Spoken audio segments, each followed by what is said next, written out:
Hai Sobat Film, kembali lagi bersama saya, Mamat. Untuk kesempatan kali ini, saya akan mereview film yang berjudul Barkowiak dengan genre action. Tanpa spoiler di awal, langsung saja, inilah dia, Barkowiak.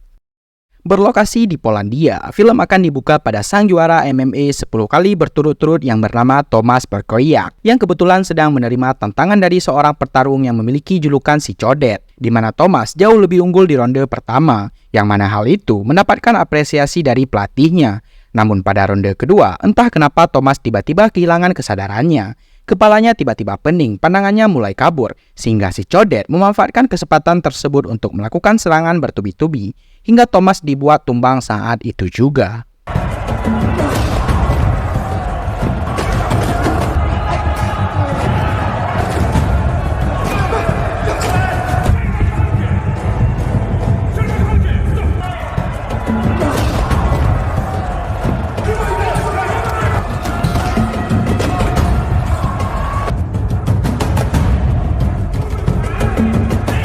Beberapa minggu kemudian, setelah listriknya pecah, Tomasz memutuskan untuk pensiun dini dengan tinggal di sebuah rumah yang jauh dari hingar-bingar perkotaan. Yang tepat di hari itu, sang kakaknya kebetulan datang berkunjung dengan maksud mengajak Tomasz pergi ke klub malam pribadinya. Karena diketahui jika si kakak Tomasz ini kebetulan memiliki sebuah klub malam kecil-kecilan.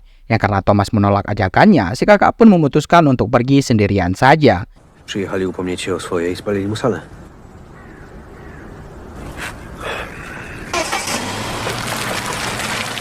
Tak lama setelah kepergian kakaknya, Tomasz mendapatkan telepon dari kepolisian yang menyampaikan kabar buruk tentang kakaknya yang mengalami kecelakaan. Yang setibanya di TKP, alangkah terkejutnya Tomasz saat mendengar jika nyawa si kakak tak terselamatkan lagi setelah mobilnya diadu dengan sebuah truk besar perusahaan.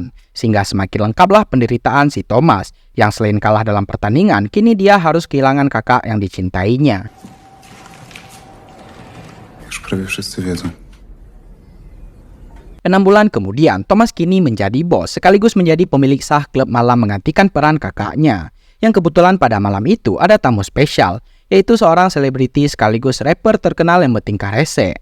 Sehingga Tomasz merasa perlu untuk menegurnya. Yang karena si rapper tak terima dilarang-larang, dia pun memanggil bodyguardnya yang berhasil menyatukan beberapa staf keamanan dengan cukup mudah. Sampai akhirnya, Tomasz pun terpaksa turun tangan dengan membuat si bodyguard tumbang hanya dengan satu pukulan saja. Suatu malam, Tomasz tak sengaja melihat seorang wanita yang diganggu oleh preman. Yang tanpa diduga, wanita yang bernama Dominic ini punya sedikit kemampuan bela diri untuk melindungi dirinya sendiri. Yang alangkah terkejutnya Tomasz saat baru menyadari jika Dominic ini adalah teman lamanya sewaktu duduk di bangku sekolah. Yang karena sedang butuh orang untuk membantu dalam pengelolaan klub malamnya, Tomasz pun mengajak Dominic untuk bekerja di klub malamnya. Tak hanya itu saja, Tomasz pun mendatangi tempat latihan milik mantan pelatihnya, yang selepas Tomasz pensiun, kini tempat si pelatih menjadi sepi pengunjung. Sehingga untuk membantu perekonomiannya, Tomasz mengajak si pelatih untuk bergabung di klub malamnya, sebagai kepala keamanan yang menjaga klubnya dari orang-orang yang menyebalkan. Młodszy już nie będziesz. Gówno rozumiesz.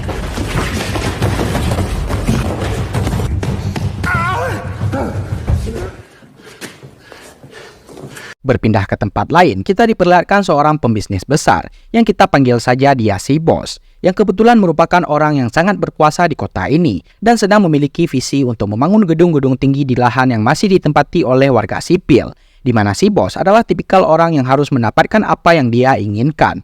Sehingga ketika ada rekan atau bawahannya menentang keinginannya, maka si bos tidak akan segan-segan untuk menyakitinya.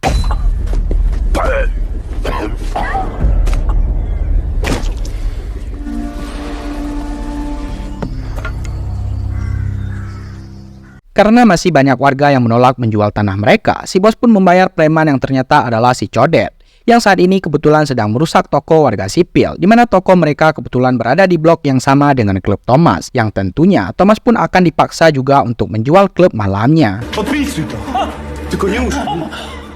Berbeda dengan yang lain, Tomasz didatangi oleh preman berdasi yang meminta tanda tangan persetujuan klub malamnya, di mana Tomasz tak sengaja menyadari nama perusahaan tersebut sama dengan perusahaan truk yang mengakibatkan kakaknya meninggal dunia. Sehingga ketika Tomasz curiga ada sesuatu di balik kematiannya, dia pun langsung membatalkan kesepakatan tersebut.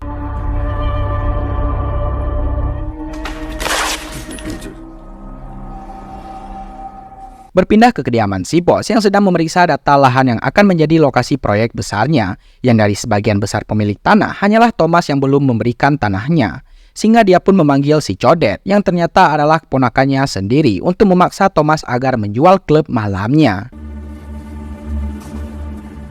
Singkat cerita, diadakanlah sebuah pesta yang dihadiri oleh para penjabat dan penguasa besar, di mana Thomas dan Dominic terlihat hadir di sana untuk menyelidiki tentang perusahaan yang terlibat dalam kematian kakaknya. Dominic secara kebetulan berkenalan dengan salah satu bawahan si bos yang tertarik dengan kecantikan Dominic dan mengajaknya untuk kapan-kapan hangout bareng, sehingga hal ini menjadi kesempatan bagus untuk Dominic dan Thomas untuk mencari tahu lebih dalam tentang kebusukan perusahaan tersebut. Nie powinno mnie tu być. No nie zawiodłeś.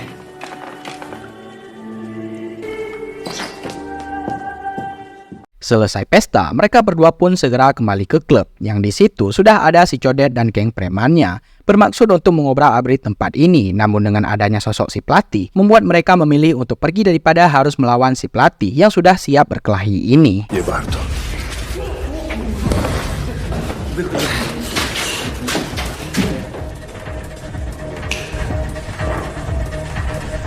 Tak lama, muncullah si rapper yang membuat kerusakan waktu itu, di mana kini dia datang untuk meminta maaf atas kejadian kemarin. Bahkan si bodyguard pun baru tahu jika Thomas adalah sang juara MMA yang cukup terkenal, sehingga mereka semua pun berbaikan dan mencoba memperbaiki situasi kemarin dengan cara klarifikasi bahwasanya insiden yang terjadi tempo malam hanyalah settingan untuk mempromosikan album terbaru dari si rapper ini. Bang.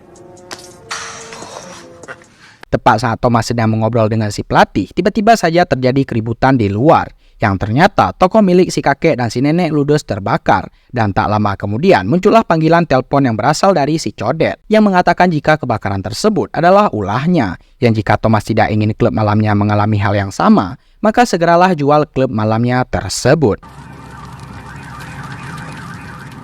Dan kita diperlihatkan dengan sosok si Codet yang sebenarnya tidak pantas disebut sebagai petarung MMA, karena dengan kejamnya dia membunuh dua warga sipil yang diduga menolak menjual tanahnya. Yang alasan kenapa si Codet tidak melakukan hal yang serupa kepada Thomas adalah karena nama Thomas terlalu terkenal di banyak orang, sehingga akan cukup sulit baginya untuk melakukan treatment yang sama kepada si Thomas tersebut.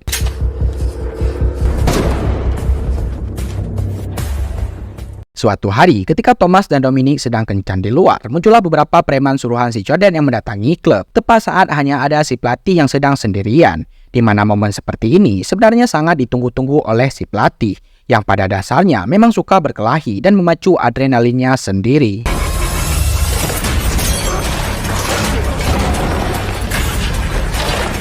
Sial bagi si pelatih, malam ini adalah malam yang cukup apes karena satu preman berhasil menikam perutnya, dan ketika Dominic dan Thomas muncul, para polisi enggan menangani kasus ini dikarenakan seluruh penegak hukum di kota ini lebih memihak kepada si bos besar yang setiap bulan rutin membayar sogokan. Się z państwem skontaktuję. Keesokan malamnya, Thomas dan Dominic terlihat berada di klub yang masih sepi pengunjung gara-gara kejadian kemarin, yang tepatnya saat Thomas baru saja pergi keluar untuk membeli barang, muncullah si Codet yang langsung memukul dan mencekik Dominic. Dan tiba-tiba, Thomas kembali ke klub setelah dia lupa tidak membawa dompet, di mana momen ini menjadi kesempatan emas untuk Thomas membalaskan kekalahannya dahulu. Yang ternyata kemenangan si Codet pada pertandingan terakhir hanyalah kemenangan palsu. Si Codet dengan jujurnya mengatakan jika pertarungan tersebut sudah disetting. Air yang Thomas minum ternyata sudah diisi dengan obat bius dan wasit juga sudah disuap. Sehingga hal itu semakin membuat Thomas murka dan semakin membuatnya berambisi untuk menghabisi si Codet malam ini juga.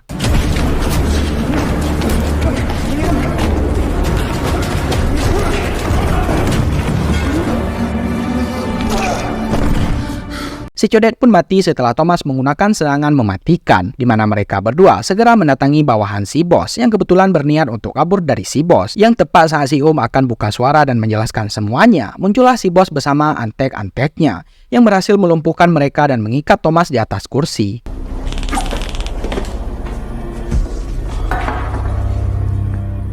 Mengetahui bawahannya akan kabur dan lepas tangan dari proyek ini, si bos yang marah pun langsung membunuhnya saat itu juga. Lalu membawa Dominic pergi bersamanya, sementara Thomas dibiarkan berada di sana bersama seorang tukang jagal yang ditugaskan untuk mengeksekusi Thomas dan membuatnya seolah-olah menjadi pelaku atas kematian si bawahan. Yang ketika si penjagal sedang memilah dan memilih pisau yang akan digunakan, tiba-tiba ya, muncullah si pelatih yang datang menolong, di mana mereka berdua segera meluncur ke tempat si bos yang saat ini sedang menawan Dominic bersamanya.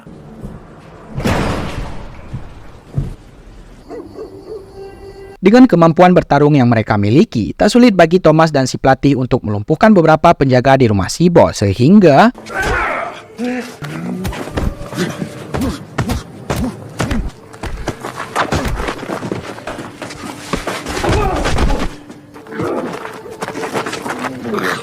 tepat saat si pelatih sedang sibuk dengan para penjaga di luar, Thomas masuk sendirian untuk menyelamatkan Dominic. Tepat saat si bos memutuskan untuk turun tangan sendiri, sehingga keduanya pun melakukan pertarungan yang tidak terlalu sengit, dengan si bos yang menggunakan senjata dalam duel tersebut.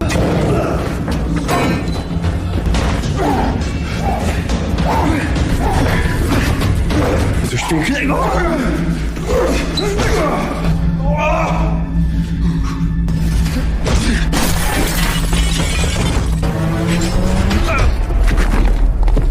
Dan pada akhirnya, pemeran utamalah yang akan selalu menang. Dan dengan durasi pendek dan alur cerita yang kurang menantang, Thomas akhirnya berhasil membalaskan dendamnya kepada si bos. Dan tentunya, tempat latihan si pelatih kini tiba-tiba berkembang dan ramai kembali. Ali pokonał w nich Formana.